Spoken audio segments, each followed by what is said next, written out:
Good Monday morning, everybody, and this is the second attempt at our short little messages that will be the pin posts on Canada Nation. The topic for this particular posting is anti-police protests. After this weekend, it's quite aware that a number of protests happened across the country, and I believe in other countries as well. It is our position that protesting and marches do not have the desired effect that's needed, and in my opinion are actually more harmful than good. Just as reading some of the information out on the net in regards to the latest Hamilton one. The Hamilton board now, of course, has held meetings in order to triple and quadruple their funding in police forces, surveillance equipment, restrict access around town, and advocating riot police. So here you go again, a great little group of people come out to get some kind of a message out. It's infiltrated by handfuls of professional protesters and other people with their own agendas, which can, of course, go down whatever rabbit hole you want. But that is the nature of the beast, and protests don't work. And it's just that simple. If they really did, just common sense would tell you that there was protests for the last 75 years. It's arguable if they had any effect at all, but obviously they didn't have very much of an effect, if any, or we wouldn't be in this position now. And I'm in CTN much more of the advocate of personal direct action.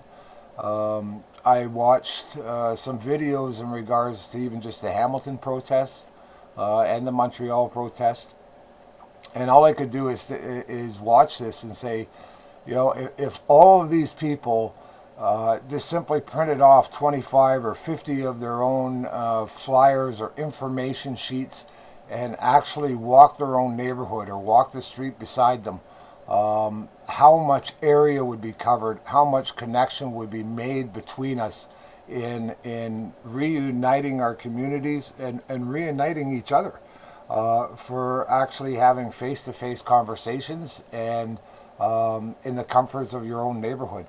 And how would that actually even be stopped, opposed to corralling yourselves in one local area where, of course, all the forces are now turning around and saying, well, you know what, give us a couple $100 million more because we need to gear ourselves up and have a riot squad, and we need to start demanding permits for things. It's nothing more than a self-made lockdown excuse for what the police services and the government agenda actually is. We're an advocate in the absolute direct personal action by all means, which can be done by a number of different methods. Again, even just simply walking your own neighborhood, withdrawing your own services. Take your energy out of this system and starve it. Protest is actually feeding it, and it will only lead to much more harm than it does good, in my humble opinion. That's our message for right now, and as always, add your comments, add your ideas in any of the regards to actual direct personal action, and we'll see you on the next tape. Have a great week. Blessings.